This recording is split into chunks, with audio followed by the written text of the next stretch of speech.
Աշխարհաքաղաքական բավական լուրջ փոփոխություններ են տեղի ունեցել եւ այնինչ դժվար էր պատկերացնել, ասենք 3-4 ամիս առաջ, հիմա կարծեք թե առնվազն քննարկում է դրա իրականություն դառնալ, հա։ Նախ Տրամպը դարձել է ստանձնել է արդեն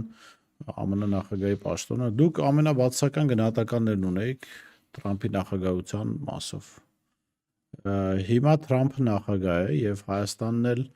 ճակատագրական որոշումների դուռն է կանգնած։ Ինչ անել։ Նախ ասեմ, որ ամենաբացասականը չեմ ունեցել, ամենաբացասականը այլ տիպի է, ես ունեցել եմ օբյեկտիվ գնահատականներ։ Հիմա հարցը ինչպիսին էր,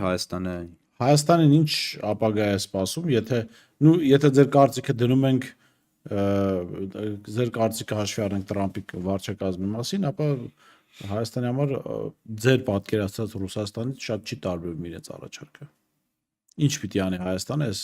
փոփոխությունների շրջանում։